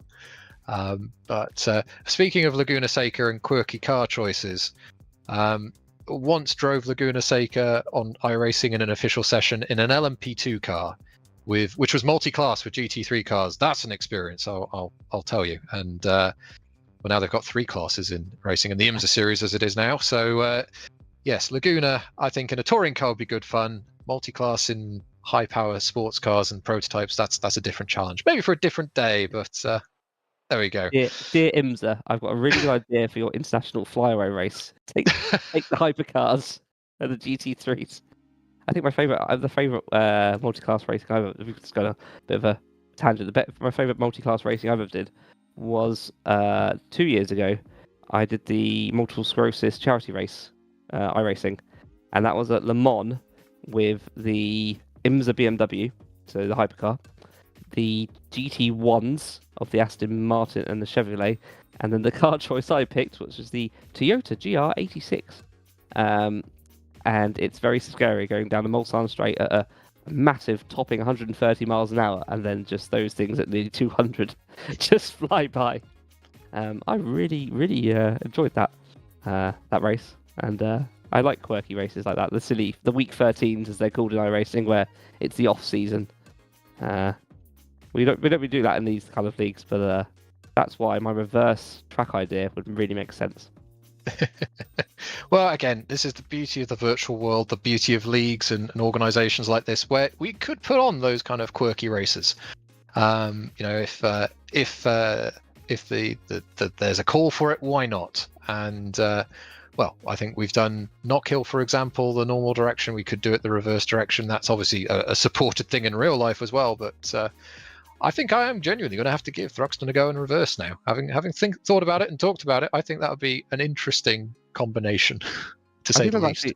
I've done Thruxton. I'm going to try Thruxton, the Formula 1 car on iRacing when it came out. Now, I can't drive I can't drive fast cars, to be honest. I'm not very good at the hypercars. And yeah, taking Lewis Hamilton's Mercedes around Thruxton was an experience. So here's a bit of Thruxton trivia. The fastest lap ever done around Thruxton, not an official lap record, was done by Damon Hill, and I want to say the 96 Williams, 57 seconds. So yes, there you go. Can't remember the precise time, but I think the official fastest lap in a race session is in low 1 minute. But yes, Formula 1 cars around Thruxton, not as absurd as you may think, has happened before. I've used the trusted information site called Wikipedia. 57.6 Damon Hill in a Williams FW15C during a demo run in '93. The actual official fastest lap is a 1 minute 1.9 in the Formula 3000. I'm just trying to see some other Formula 3 106.7 by John Eric Verne. Just seeing Alex Dunn, so the 110 in Formula 4. He seems to be doing pretty well. Super touring cars, Jason Plato, Vauxhall Vectra. And then does it have NGTC? Oh, of course, NGTC. Ash Sutton 115.2 at the 2025 Thruxton BTC round, which makes perfect sense. Just trying to see what else we got. Anything? What's the slowest, fastest lap? It is truck racing, 134.5, but it's also got about here the main circuit between 52 and 64. Formula 2 was a 2 minutes dead. What was the main circuit? Let's have a look at the main circuit. I'm going to be doing some research on that one. Do we need to bring out the historic circuit of Thruxton? You said about these circuits don't change much, but obviously this one did. So as far as I'm aware, the general layout hasn't changed too much. It's not like, say, Silverstone, which had a fairly kind of similar, around the perimeter of the airstrip layout, which obviously has evolved over the years at Silverstone into the fantastic international Grade 1 circuit it is today. Thruxton definitely has not evolved to that same degree. I'm sure a corner or two might have tweaked a little bit, but as far as I'm aware, the same fundamental layout has been here for over 50 years. So yeah, interesting. 2 minutes. But then again, cars in the 1950s are not the cars that we have today. So who knows? That was I can't pronounce it, Connaught Type A. What even was that vehicle? Formula 2 race, obviously, Formula 2 race car. 2-litre engine, 4-speed manual gearbox It did 4 races in the 1952 and 1954 British Grand Prix, and it got a total of 0 points. Well, it's taking part that counts. You're in the history books, as we've just found. There we go. See, it's not always about winning, it's about taking part and having fun on the way. So, there we go. All right. So, just hearing from our cameraman extraordinaire that Scott Mitchell-Marm, we noticed him dropping down the timing screen there at the end. Sounds like there was a mishap there with the classification. He's been reclassified as P8 in the final results, so that's all been sorted out. And he will be gridded in P8 as well. So I do not believe that changes the reverse grid, as that was P7. So I think he'll start on the front row. No, he'll start in 8th. Oh, starting 8th. Beg your pardon. It was P7, wasn't it? Yep. Yeah. So he'll start in 8th. So yeah, luckily it didn't affect anything. Yeah, I'm just seeing from the person, our RD mod, Mr. McCready. Good evening. He's enjoying a little bit of golf on the side. Evidence was supplied during this is why the warm-up's been delayed. This is why we've had lots of opportunities to talk about trucks and Formula 2. Some evidence was supplied during the warm-up, and they've decided to accept it, and it's been classified back as finishing 8th in race 2. So I know this happened, I want to say at Donington, where someone got a penalty at the end, and they weren't able to sort it out before race 3, whereas this time, same team actually as well, it was King's Racing, so it looks like they've sorted it out this time. That's good that we've been able to get that one sorted out while the evening is still in progress and get that one all rectified, sorted out. And as you say, not impacted the starting grid, which is good. Nothing worse to be told, congratulations, you have reverse grid prole, only to find out you then don't. So there we go, sorted out. And I think last point I'll make on interesting racing vehicles, truck racing. I've not seen it in the flesh, but my goodness, having watched clips of it, different beast, different animal, spraying water on brakes to keep them cool.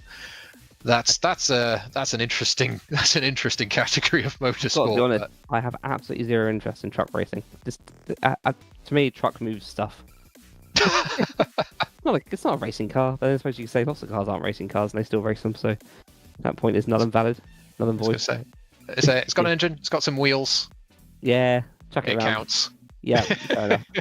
You just, like you said, you're right. You'll see the clips there, and people have to stand like 50 meters away from the circuit to have a chance. And there's been some big crashes at Turn 1 at Thruxton over the years in trucks. You know, in some circuits, just be careful. They're not really made for truck crashes because trucks do be heavy. They do, and they have a lot of momentum behind them. So another very unique form of motorsport that we're very lucky to have. Come to think of it, I don't know of actually very many sims which have truck racing. There's obviously pickup trucks for NASCAR type things, but not full-on HGV or semi-style lorries. So I might have to go and look that up now because I've kind of scratched an itch now. Trucks in reverse at Thruxton. That sounds like that's our Friday evening sorted.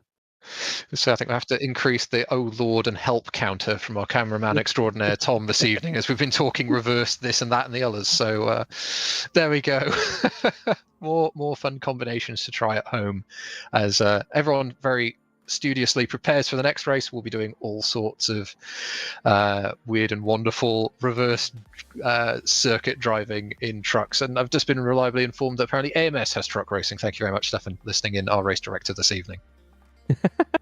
No, that's Friday evening sorted then. Sorted. Cars are currently going to grid, so there's obviously been a bit of delay in this race 3, sorting it all out, but that will be on the grid shortly. Quickly running through that top 20. It's still 27 drivers, which is good. Everyone from race 2 has survived long enough to make it to race 3. Luckily, in the UK tonight, it's not a boiling hot. It's humid, but not boiling hot. So I know that some people have got fans on. Someone is complaining they're in the wrong spot, so we may actually have to quickly wait for that to be sorted. All right. Well, just while we wait for the final bits and pieces to be sorted out as we round out our evening of racing. Again, just to mention, if anything you've heard or seen tonight looks interesting and you want to find out more about Virtual Motorsport Online, feel free to give us a search. We've got a Discord server and a really growing and friendly community of like-minded motorsport fans, be it virtual or real world. You'll find some good folks to have a good chat with. So come along, find come along and find out more. And who knows, like I say, you might find yourself on the grid this time next year. Yeah, shall I start running us through the grid because we realise how Absolutely. much short circuit is. They do soon get around. So Callum Cripps then, starting on pole for Brabham Motorsport. Ross McGregor, what can he do in his final race as a stand-in this evening from second place for Calamity? Matt Richards starting third. Chris Butcher, I mean, Chris has already been up here kind of all race evening, so he's doing all right in fourth. Dan Herlock in fifth, with Tom Stevens in that first. Is Tom Stevens the first of the rear-wheel drives? He is in sixth place. Thomas O'Leary down in seventh. Callum Wilson eighth. Joseph Herlock in 10th. Aidan Carter in 11th. Tom Hackett is in 12th. He obviously also didn't realise that Scott's been reinstated, so everyone has been pushed down a position from what they looked like they finished in race 2. Ben Rillis 13th. Cedo Wire in 14th. Martha Allington, they start in 15th. We've then got the 2 Unlimited Motorsports of Jordan Osborne and Alan Axon in 16th, 17th. It will be the Battle of the Allens, because 17th is Axon and 18th is Smith. 19th, Emil Salberg. 20th is Jordan Richardson. It's Cameron Brewster in 21st. Moritz Kropp in 22nd. Oliver Rogers, I was doing so well. Oliver Rogers and Mitch Marie, 23rd and 24th for Calamity Motorsport. And then the final 3 are Fraser Hart, George Davies, and Luke Mitchell. So those are our final runners and riders for our final race of this evening. It's been a great pair of races. Let's make it a trio of races, everyone out there. So as we just wait for our final few cars to come to the grid, again, some very aggressive lineups in the grid boxes, getting ready to launch into this, our third and final race of the evening. We now wait for our lights.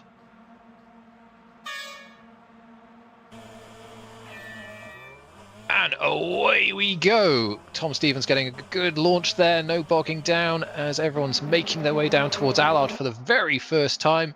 Looks like a few going side by side, but Cripps holds on to his lead as they run down towards Campbell for the very first time. Yeah, there's definitely a battle behind us. Richards and Butcher already looking to be the best of the Focus and Civic, as there's someone... Oh, there's been some people facing the wrong way. Oh, the birthday boy, Scott, no! Sorry to see that. And Cameron Brewster also around. Scott decided he's going to have a drink, I'm guessing, for a birthday.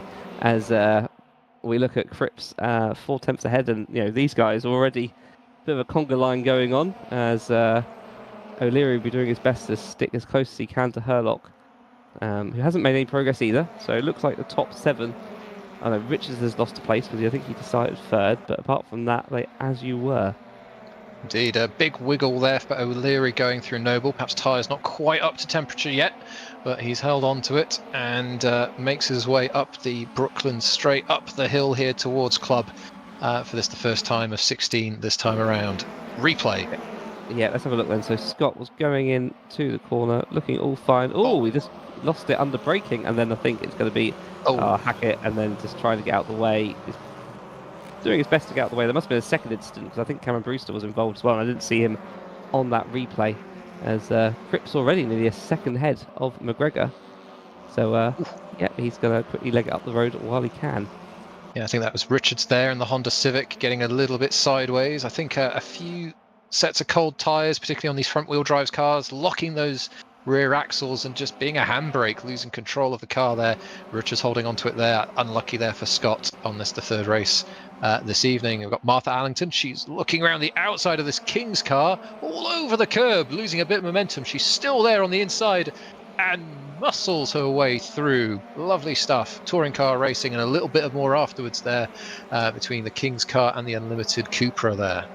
Yeah, we should mention that Hackett and Brewster have both retired, so we're already down to 24 runners and riders.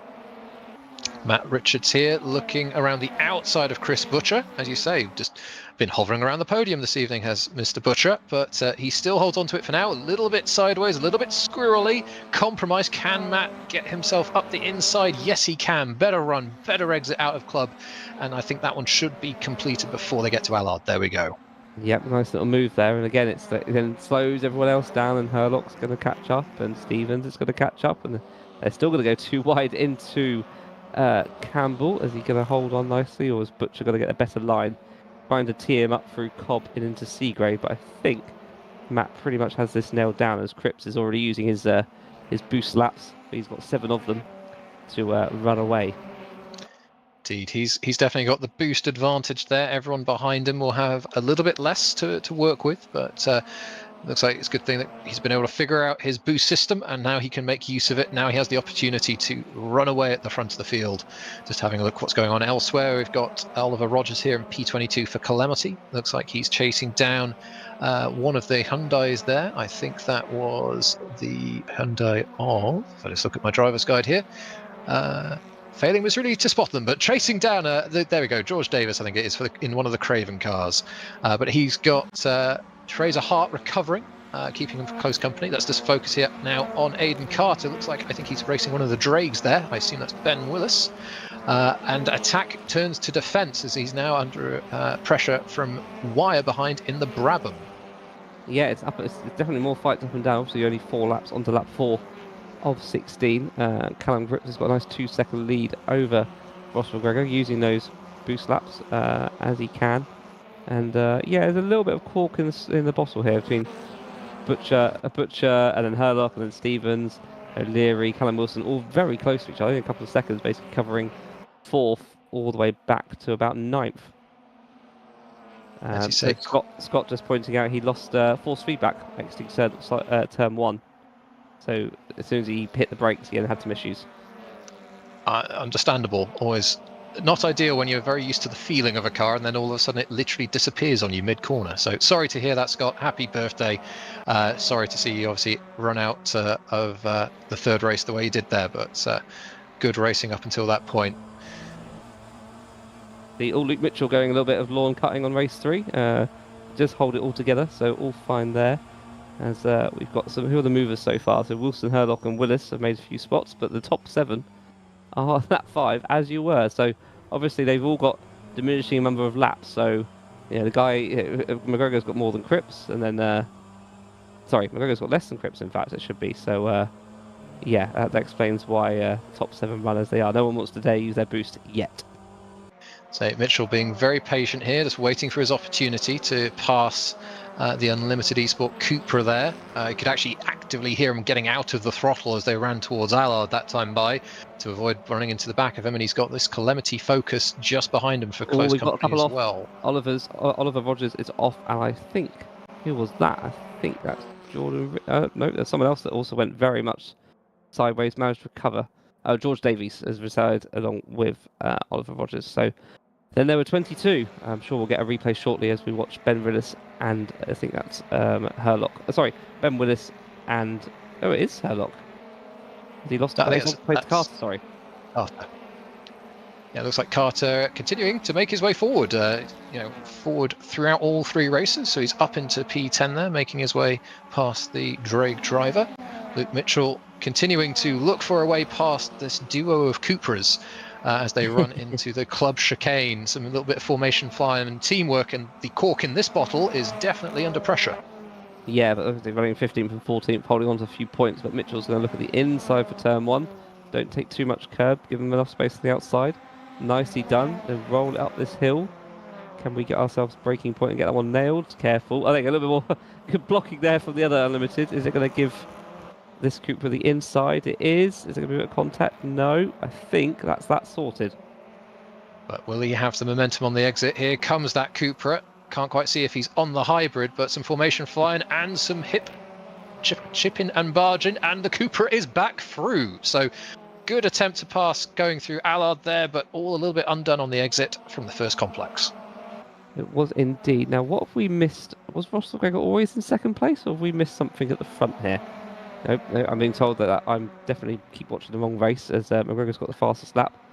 So all so far so good. What happened at the back here? So we've got Oliver Rogers and going through into turn 1. So Rogers has the inside. A little bit of on the curb, bouncing. So far so good. Don't know where that Hyundai's going, but he's going on an adventure.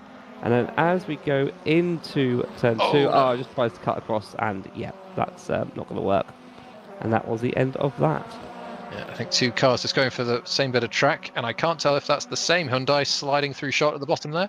It sounds like it was. Oh, we've got a car stopped at the exit of Allard there. Couldn't quite see who that was, but it looked like an Astra. I may be wrong. I often am. Herlock. Dan Herlock has retired. What's It's Dan happened there, Herlock. then? Has he got a problem? He's. Oh, I think is his engine gone? I think he may have blown an engine. I think. So what's happened here then? So he's gone through into. Yeah, he's blown the engine on the exit downshifting, I think, in through the chicane. So into third. Third, neutral, first. Yep. It went into. Yeah, that will definitely do it. Oh dear. Well, I mean, that is perhaps a moment we'll have to reflect on a bit later on in the year. You never know how championships can be decided, but that's a big shame and a big shock.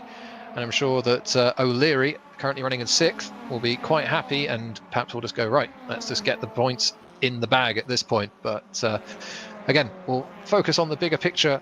Let's focus on the this particular race in the short term. We've now got Matt Richards up into 3rd place. Looks like he's been able to work his way by Chris Butcher.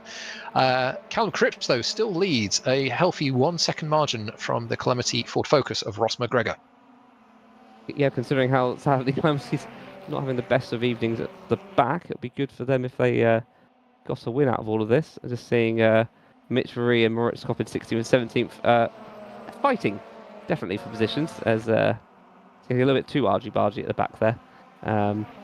As Mitch Marie legs it up the road to try and hunt down those two Unlimited Motorsports Cupras, although Luke Mitchell has now managed to split them in 14th. But it's getting a little bit more elbows out here again as we're halfway through the race. So we've got Crop and Hart here having a good race, getting all over the curb at Noble. So it might appear to be the shortest route, but it always unsettles the car and causes you dramas as you try and enter Goodwood. But these two held on to it. They run through Church now, up the Brooklands curve, up the hill. And we'll have to see, does the BMW have the legs on this Ford Focus? They run up towards the braking zone. A little bit of covering of the line there, nicely done on the brakes. And I think Hart there just outbroke himself ever so slightly and has lost a lot of time and momentum there. And I think that is Honda Civic, yes it is, of Jordan Richardson recovering. I think he's been able to take some advantage there. Can he complete the move? They're still side by side as they run through Allard, big braking zone into Campbell coming up. Richardson going the straight direct route to try and take that place, which he does, but puts him offline for this next sequence through Cobb and Seagrave. But looks like he's been able to consolidate that one. Fraser falling back ever so slightly more there. I'm watching there's definitely a conga line going between 2nd and 6th now, as Ross McGregor is definitely the cork in the bottle. But I think, again, as they all thinking about the use of hybrid, as Stevens is looking on the inside of Butcher. I'm sure O'Leary would quite like to follow as well. Lots of argy-bargy going on there. It looks like the BMW has made it through. So put his car there, braked just about the same point, a little bit of bumping and banging. After you, sir? No, after me, sir. And Stevens goes through. So Butcher down to 5th, but still running strongly. O'Leary still in 6th place.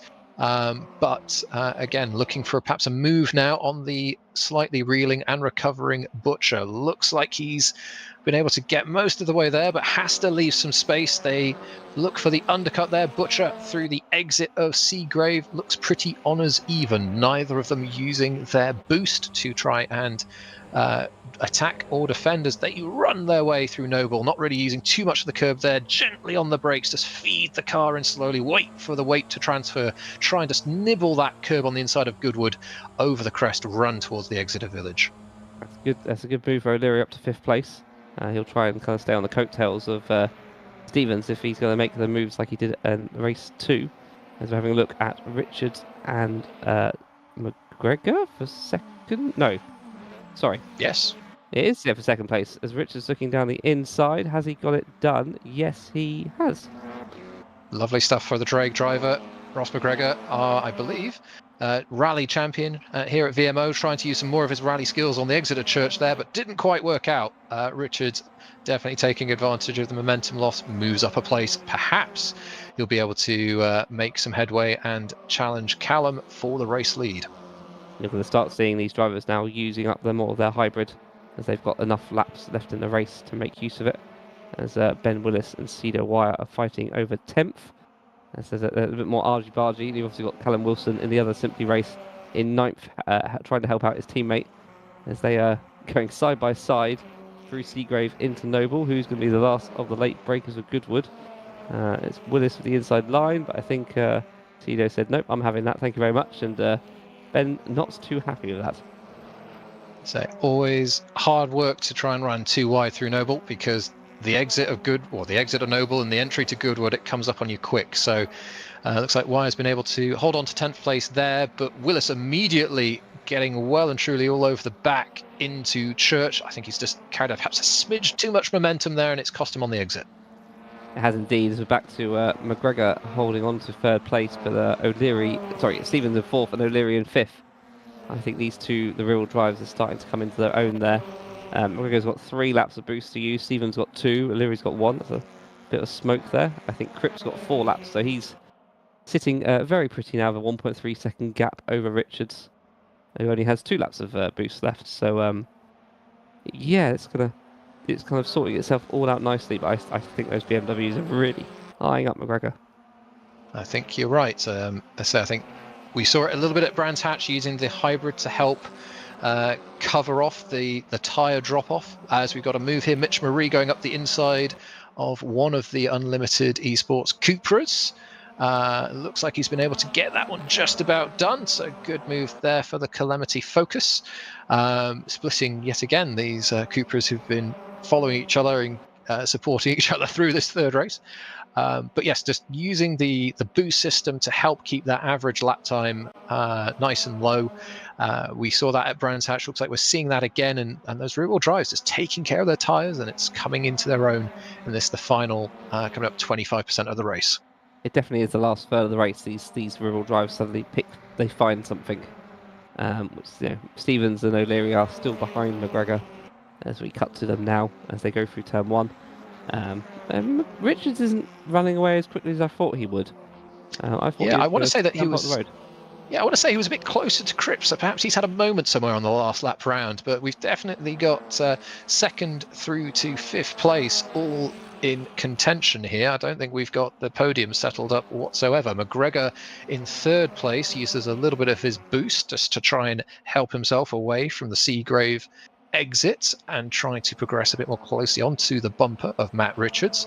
But it was all very honours even as they run through Goodwood. Got the 2 BMWs. I would like to say they do look like they've got a bit more speed in them at the moment, but it's one thing to catch. It's something very different again to actually overtake, though. Yeah, I'm not quite sure why, but Luke Mitchell got disqualified just now for reasons I don't quite understand. Right, saying DSQ, so something's gone very wrong there. I'm sure we'll hear back why later.